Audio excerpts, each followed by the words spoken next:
Okay, we are live with a goofy bunch of people from Ohio State in some room that looks like a courtroom. This is virtually connecting. I am Alan Levine. I am your quasi-dimensional host from Strawberry, Arizona. And we're going to get everybody talking and saying where they are from. And I think we should just go right to the Sphinx room. Objection, Your Honor. Overruled! You're out of order. So say hello and what you guys are doing there. So hi, I'm Autumn Keynes. Hey, Felix! Oh my God. I'm the on-site buddy today. I'm here with these amazing people and just really excited to be coming to you. I'll let them introduce themselves. Just jump in. Oh, fine. Tom Evans, Ohio State, working with Open Learning. Amy Collier, I forget my title, Associate Provost for Digital Learning at Middlebury. That's me. And Rajiv Jangiani, Psychology Professor and University Teaching Fellow at Kwantlen Polytechnic University in Vancouver, BC.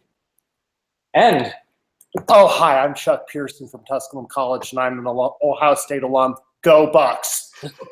All right, we got a big O fever. I'm going to call on some people to introduce themselves from our virtual side. So first over to Jessica with the trees and the sun behind her in Michigan. And no idea where my mute button is, so that's A+. Hi, I'm Jess Knott from Michigan State University. I'm the Learning Design Manager. I'm cold and alone and sad because my entire team is at OSU Innovate right now, so go State. And I'm pretty much here because I'm a big fan of Tom Evans, you know, also Amy Collier and all of the people I talk to on Twitter. So this is exciting for me. That's cool. Hey, girl, hey. And we got your 10, so be happy. Yes, I was only here. I was promised 10 people. Yeah, we're close. We're close there. Tom made it 10, I think. Joe. I'm Joe Murphy. I'm the director of the Center for Innovative Pedagogy at Kenyon College, and I'm here because apparently I'm too lame to drive an hour to OSU from slightly north of there. No one said lame. And then we'll go over to Maha and Hoda, and we know where you're from. Yeah, where are we from?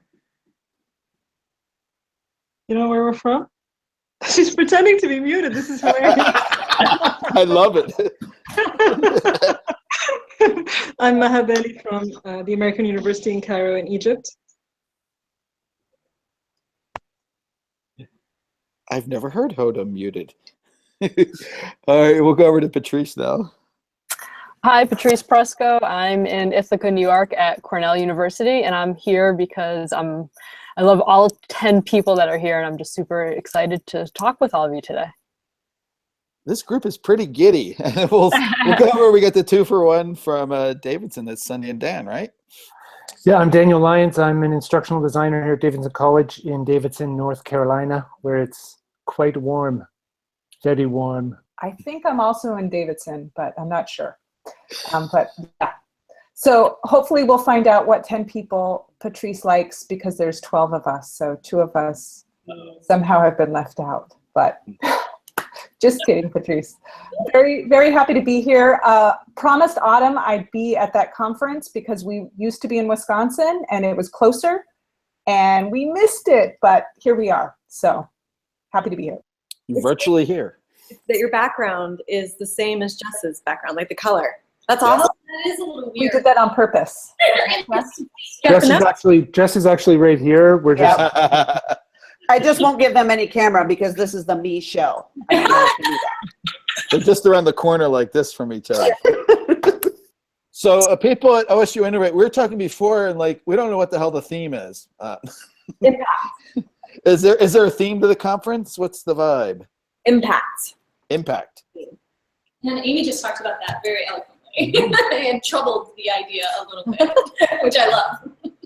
Yeah, and the good news is that I think as a conference, they're defining the idea of impact pretty broadly. Like, you know, what is the general effect that education has, and you know, when we think about technology, what role can technology play in that? But what I was problematizing is the ways in which in education and particularly in our use of technology in education, we're defining impact very narrowly, and we're thinking about it in terms of what can be measured, what can be easily discussed, what can easily be kind of shown in an evidence perspective. So that was kind of the talk that I just gave. So I'm curious, just generally, when at the conference and what you spoke about, Amy, when we're talking about impact, is this impact on students, impact on learning? So you said broadly, but what is like the kind of main thing that people seem to be using it for? I'd say probably impact on students is what I'm hearing the most. I mean, there's a wide variety of presentations, but one, for instance, is on their Ohio State's first year program and the impact it's had on student retention in this case, but the connection that students feel to the institution and that kind of thing. So I think generally we're talking about impact on students. Rajiv, what about you? What did you talk about? Because you're a featured speaker too, right? Yeah, I talked about open educational practices broadly in terms of certainly from creating, adopting, adapting OER to designing renewable assignments to allowing students to co-construct course policies, not scrubbing them from some strange learning management system at the end of the semester. And I think even in the lunchtime panel, Amy and I got to talk a little bit as well about technology and about ideology that's sort of embedded within technology on the one hand, forecasting where, we were asked to sort of forecast future trends and, which sort of treads into Sebastian Thrun territory. But I think, we had a really nice chat about the physical spaces and the affordances of those spaces in terms of how that directs, drives, encourages, incentivizes particular approaches to education, the virtual spaces, certainly with the LMSs, and then, Amy got to talk about domain of one's own as well, which was terrific. So it's been, impact, but I think even with the keynote earlier today, that was really a much broader sense of impact with Catherine, what was her last name? Finney? Amazing. And she was talking again, in some sense, it felt a lot about, culture change management in a way that has an impact that does not replicate existing power structures. So in that sense, it was a very broad sense. If I may, this might be an oversimplification. We all know I don't like that. Well, so this is not a nearly enough complex way to talk about it. But something that Rajiv said in his presentation that I feel like kind of captures maybe a theme across many of the sessions is you were saying that there's a concern about the fact that so many faculty write learning outcomes before they ever meet a student in the class, and I think that captures the ideologies around what we believe learning is about and how we measure it and look for it. It captures things like what does education look like outside of the classroom. When we pay attention to, that's what kind of Catherine was saying, is like when we pay attention to the needs and who our people are, we start to realize that things like mentorship are actually more important than learning outcomes per se. So I guess I would say that, to me, when you said that, I was like, that's the thing that I think really captures today's MO. We had another on-site person join us, and Dave was here for just a second. He ran away. Cara, did you want to introduce yourself real quick? Just step in somewhere on this way, maybe. Hi everyone, my name is Kara North. It's nice to meet you all. What do you do? I'm an instructional designer here at OSU, and I'm also a graduate student in the Learning Technologies program. Very cool. I just finished that program. Yeah? Last year, I did it face-to-face. Very cool. Yeah, Kara was one of the presenters earlier today. She was in Anna. Yeah. Please say your professor's I call her name. APC, it's easier. APC. Anna Paula Correa. Anna Correa's session on how engagement happens in online coursework, how students lead online discussions. And she's presenting as a student, right? Yes, and they also presented another session about evaluating learning tools today. Very cool. So what's the vibe like in the audience? Who is the audience here? Faculty, techies, IDs? It's about 200 or so, 250-ish faculty, 400-ish staff, and 60-ish students, I think was the breakdown that they gave us. Now what roles within that? I've noticed there's a big corporate following here too. There's folks here from Cardinal Health. The Central Ohio ATD chapter has a strong following here. I've ran into several members of that organization today. So That's right. There is appeal to local industry Yeah. and K through 12 institutions. They've done a big outreach to them as well. So it's a pretty diverse audience. But then, Yeah, and it's not just from OSU. People have a lot of people have driven or otherwise. They have very long treks like Chuck. yes, Texas, Penn State. There's some Penn State here. A couple people. Was there any discussion about the student voice and getting them involved in co-creating curriculum and R&D about their learning? Yeah, I mean, so that was probably the second half of my talk was about that. I mean, with openness, talking about it first about access, but then the second half more about agency not just for faculty, but for students. And there are some amazing examples. So over here and over the last couple of days, yesterday I spent some time with the folks at the Office of Online Distance Education, e-learning, whatever they call themselves. Amazing examples of student-authored textbooks. There's one, for example, called Environmental Science Bites. That's not the only example. Authored by undergraduate students over here. These are being sort of iteratively improved with every successive cohort.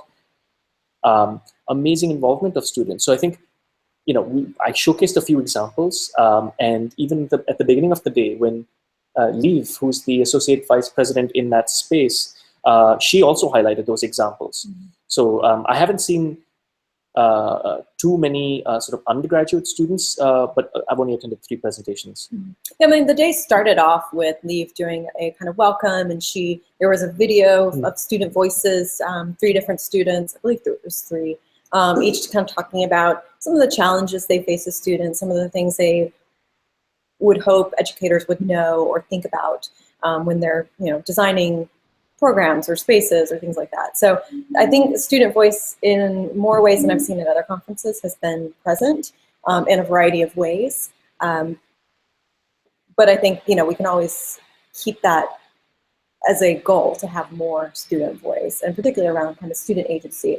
The big kind of push around learning outcomes often takes away that agency in a way that I think we've got to make space for.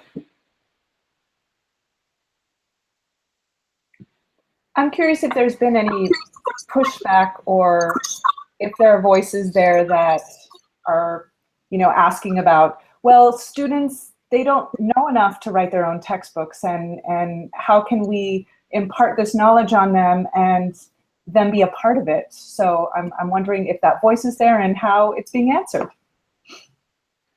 It's interesting. I mean, I sometimes encounter that, but I confess I haven't today. I mean, oddly, when we were talking not just about students working on textbooks, but let's say students writing questions, authoring test banks, I mean, things that, stretching it even further, I mean, people were spontaneously starting to snap and applaud. So if there were dissenting voices, I mean, maybe they felt really inhibited at that point. But certainly the general tone has been incredibly supportive. So people seem excited, and certainly on Twitter, people, whether it's about sort of students editing Wikipedia or writing op-eds or just performing public scholarship. Yesterday, I was in a department presenting to the psych department, and there were more concerns that were raised over there. But even there, it was more about how do we appropriately scaffold students as we're asking them to step outside of their comfort zone. It wasn't like this is somehow wrong. Yeah, I think the parallel question is how much students are conditioned to not expecting that when they come in. Well, one of the interesting things that we've run into are that this can be a way to introduce disciplinary norms, that when you start having to deal with, well, we're going to talk about psychological research. We're dealing with this a lot as we do more community-based learning, that you may be writing, you may be reflecting on your encounter with someone in the community who also has a voice and deserves some agency. So it's an interesting way to maybe run head first at it, and give the students a real world example of this is why our discipline behaves this way. So I think that's it's a neat opportunity if we treat it as one instead of just as a problem that we have to solve, probably just by giving a more normal multiple choice exam at the end. Yeah, I feel like that's been a bit of a theme in a sense. when we're talking about, I mean, innovation, whatever that means, sort of using those discussions as opportunities. One example of this happened, there was a question, I think the only question we had time for at the end of my talk was somebody who asked about accessibility. And you know, this notion that if we talk about access without thinking of accessibility, then of course the promise of open is really a lie. But at the same time, as people are learning about open, and because open licenses facilitate collaboration, because we're not locked within DRM, because of all of that, it's actually leading to more people who are not playing within open to become more aware of how systematically they're excluding voices in the classroom. And so in that sense, it's like, it's not even the main thrust, but it's a real amazing bonus that people are discovering or having discussions even that they ought to have been having all along, just as a byproduct. And I think too, like there's been a little bit of conversation about this idea of how we orient things like tenure promotion to support these kinds of initiatives. And in our kind of poorly heard lunchtime panel and in some breakfast conversations I had, we talked a bit about the ways in which engaging in public scholarship, engaging with various publics can change the conversation about, one, what student impact looks like, two, what teaching impact looks like, right? Like what the outcome of a teaching relationship might look like, or what a public scholar looks like. So I think, you know, the openness can also be about access to more voices in the conversation, versus just, you know, access to, you know, other content or other people as well. So I think it's a really important point that's come up. Yeah. Okay. Sorry. There's a Maha's not able to talk because of her audio, but she's curious because Tom is a little bit quiet right now, and she's wondering how the conversations fit in with kind of what goes on, you know, throughout the year, because, you know, we get excited with the big events, but like, how does this stuff, you know, spread out to the everyday activities that go on at OSU? Right. Well, I've been actually quite happy to see a lot of the faculty I work with and interact with, and some of colleagues on my team do, attending this conference and being excited about, you know, I've had a couple people stop me and to say I have to make a follow-up appointment so that we can begin talking or seeing how we can create, you know, something new or take some of these concepts that they're learning and make it applicable to their own teaching and learning approaches in the classroom. I think that was just really amazing to see so many of the people, not just that we're working with, but some of their colleagues as well, joining. An opportunity to kind of expand our circles and create relationship, which is by far the biggest push that we have, at least in our organization, is to build relationships with people rather than impose, you know, guidelines or plans. Well, and that's the hard part, like we were talking about coming to that, right? Yeah. You can do Yeah, the technology kind of the afterthought in some regard. It's the relationship that's the most important thing. I think Patrice said something. Oh, yeah. So, I mean, so you mentioned you had 250 faculty there, which to me is an awesome turnout. And I was just wondering, has it taken you years to build up to that? Or, you know, how do you, are they mostly regulars? You know, could you talk a little bit about that? So the first time I went to this conference was right when I was hired at Ohio State back in 2012. And our conference had roughly 300 or 400 people attending. So we've jumped up 500 since then. And we've always hovered around, 25 to 35%, faculty attendance across different institutions, which is great. So it's definitely been increasing. We always have kind of a strong push, and prior to the conference, those who are on, the conference team talk about faculty strategies. How can we outreach without being obnoxious and being, too in their face or, nagging evangelists, so to speak. I do want to check in with you guys just because we have been going for about 25 minutes. This was supposed to be a super short session on 15 minutes. So I do, we are missing sessions. I just want to make sure everybody's comfortable with continuing. We can wrap up too, and you guys can continue the conversation. What was for lunch? That's what I want to know. They had sandwiches. Did we eat lunch? These guys came same talk during lunch. That's what we had. We thought our Speakers don't get lunch. our minds. It was a little funny. I finished my talk, and then we had this lunchtime. We had a panel during lunch, so we got to get plates and then had to go on the stage and introduce ourselves as very hungry people. It was an awkward experience. It's a really awkward lunch panel thing. There were a few things that were awkward about it. We were getting these surreptitious sort of messages on this monitor that only we could see that were very personalized, like, Amy, speak up. Rajiv, hold the mic. You have a hair that's out of place. Got a crumb right here. Amy, there's a burrito on your face. And funnily, at the same time, we were talking about how when we don't think about technology and ideology, we are sort of making it so that our students are getting accustomed to a culture of surveillance. Yeah. Meanwhile, we're being surveilled. Rajiv, can you speak up a little bit? Yeah, and then you had the experience. That was super weird. During my talk, I was kind of critiquing technology, and all the lights went out, and I was like, "That was really sorry, technology." Nobody had any reason for it. I was just like, I don't know. It's become self-aware. It has. We're taking some of the bandwidth. That panel over lunch was really, really good for that. I won't speak for everybody else. I got great food for thought out of it because of the idea of good teaching and scholarship being visible in our campus and on our communities. Thank you, Amy. Because I need to hear that in my little part of the country where I work. So yes, it may have been awkward for you guys, but it was super valuable as well. Although I couldn't hear myself actually saying that, I recognize that, and the point of making it visible, but also making it clear that it's always in development, right? That you don't make it visible as kind of a fully formed, fully finished perfection thing. I always kind of chafe at the book what the best college teachers do, because every time I'm just like, what do you mean? What is that? Yeah, and what in the world? So what do open college teachers do? Yeah, or just embracing the idea that this is always going to be in development, or should always be in development. That's a helicopter. That's weird. Yeah. Well, there's okay.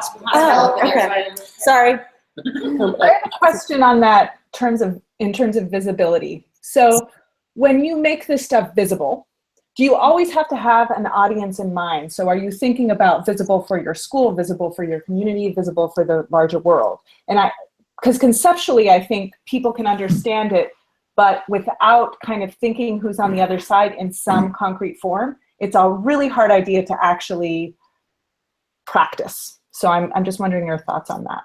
I mean, one of the ways that at Middlebury we've had some interesting conversations around this is to just, instead of talking about public, talk about publics, and recognize that we will engage with many different publics, and that some of them will be hybrid, some will be kind of fully in our community, some will be fully online, and that allows us to actually have the conversation about, well, which public are we talking about here? And it's not always going to necessarily be the same, and it might be multiple sometimes, but it allows for the conversation with the faculty member to say, okay, your scholarship on this particular area of environmentalism has a public audience in our community, right? Because it's going to impact local farms. So you start talking about the ways in which to engage that public versus the Twitter public or whatever it is. So it's a generative way of thinking about that outreach, is to frame it in terms of multiple publics.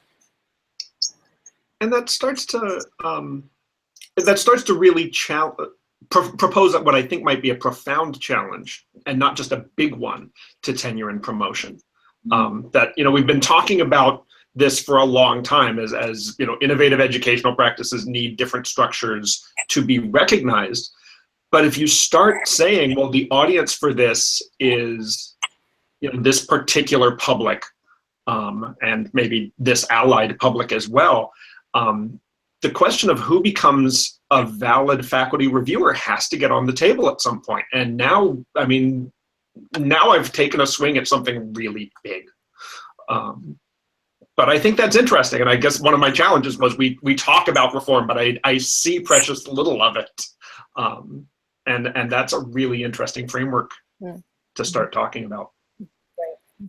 Maybe we don't have to abolish it. Maybe we just have to change what tenure promotion kind of means towards something broader. On that note, I should say I was happy to try and raise awareness that the University of British Columbia just recently has included the creation, adaptation, and adoption of open educational resources in their tenure and promotion guidelines. I suspect they will not be the last institution to do that, but that certainly sends a big message in my province. Mm-hmm. So was there any discussion about, there's been about with the value of a residential education and how we continue to demonstrate that and the rising costs of a residential education? I haven't heard much talk of that. I mean, it's something we talk about on my campus a lot because it is a residential campus. I do think that there's something unique, and you do get something special when you can create a community that lives together. There's limitations that can come with that as well. So it's a rich conversation. I suppose you guys probably talk about that a lot at Cornell? Well, I would say not so much right now. Yeah. Because we don't see online as competition right now. Right. So, the conversations are slightly different, yeah. Yeah, I like to think about it actually in terms of that in a residential experience, we can't do online learning. It's always going to be hybrid, right? And I would say that across the board, actually, regardless. Yeah. But especially if I can walk 2 blocks and go talk to the professor, and who I just watched a video of, or if I could schedule office hours with that person, go and sit down with them, that seems to me like a fundamentally different kind of experience from I've got this online class and I've never met this person before. I guess I could maybe schedule a Google Hangout with them or a phone call, but that's not really encouraged. Like, it seems like there's something different when I might pass you on the way to lunch. Right? I know you're saying like literally residential, like, because it was the class I taught with Mia Zamora at Kane University. I mean, the students are there in person, but they're all coming and going because they're all working adults. Right. And 3 of our teachers were school teachers, and they were usually late because they're coming from school, and there's transportation. And I was overwhelmed by how many students are dealing with really difficult family crises, which made like our deadline seem pretty ridiculous. So we got rid of them. And it was actually, it's quite humbling to hear the things that some of these students are going through. Yeah, I think that just, the discussions that we're having here right now, a lot of them are around first generation and underrepresented students and persistence in major. And, how do we, and that's where I'm actually like working with Kristen Eshelman, who I think you were using SenseMaker to try and get a better understanding of those inside and outside the classroom experiences. Right. Yeah.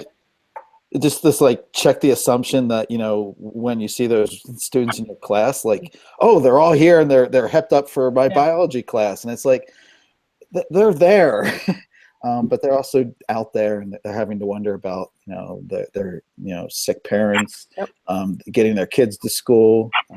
It's kind of mind-boggling how much they're dealing with. Yeah. One of the most instructive for me moments in teaching a fully online class is I was teaching a class for a doctoral nursing anesthesia practice program, and most of the students I had in this class, about more than half, were deployed.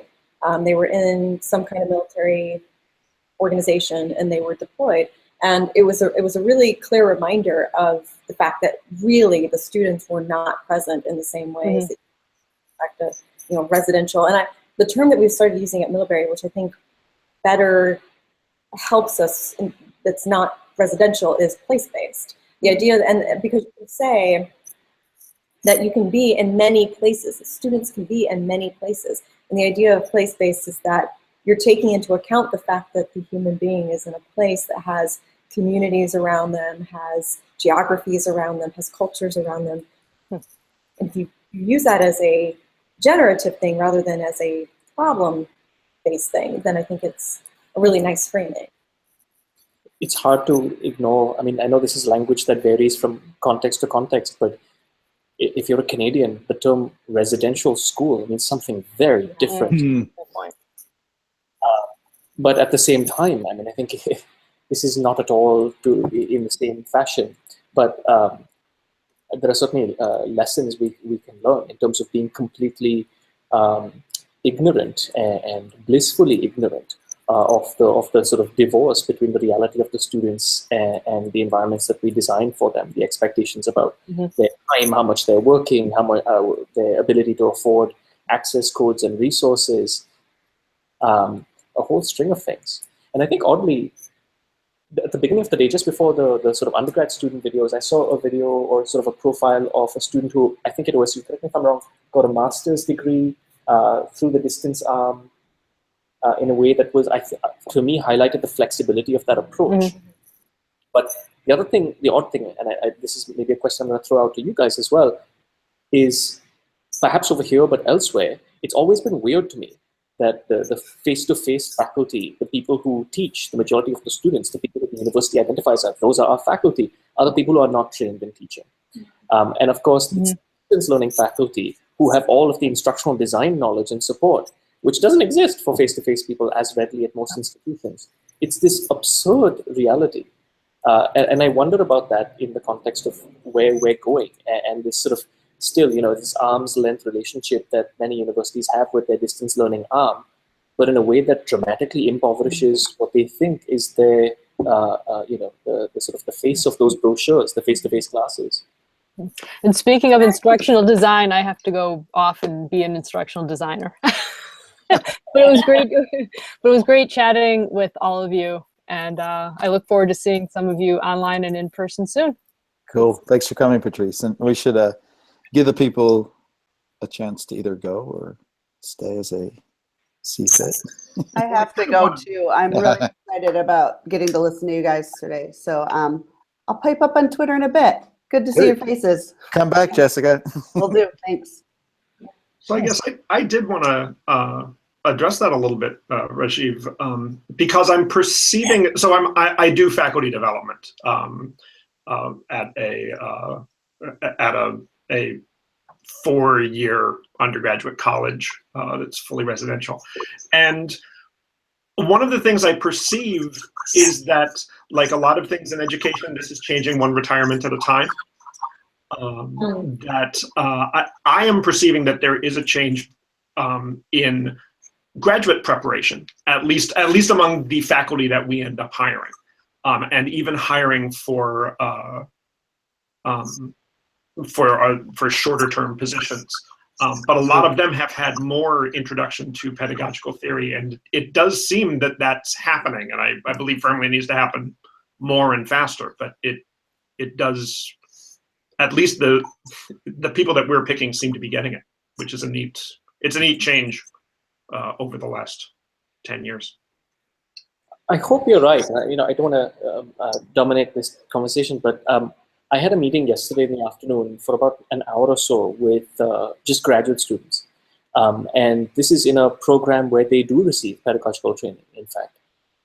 And they teach a lot of the courses. But they were confessing to me how they felt sort of a real conflict. On the one hand, they're being told that by the department head, let's say, by the structure of their program, that this is something you should do, this is going to be valuable for you, and they, in that sense, they do it. But at the same time, when it comes to their relationships with their direct advisors, they're being pulled in a very different direction. The sort of and really being encouraged to not just spend less time on teaching, but avoid teaching as much as possible. But given that their realities are dictated by their relationship with the advisors, I don't think, I mean, to me, this is a good example of where you can have somebody issue a policy, even put up structures, but without the culture change. These students are saying that unless they work themselves absolutely into the ground and in a way that risks their relationship, really determines their everything for the next 5 years, it's very difficult to make this shift really happen. So I hope it's happening, but this department seemed at the more progressive end of that shift, and so I was concerned that even within this space there was so much conflict. I suspect that's a very fair criticism. Well, I think maybe we should wrap things up. Do we have any final thoughts before we go? Big thoughts. Only the Big Okay. Buckeye thoughts. One sentence.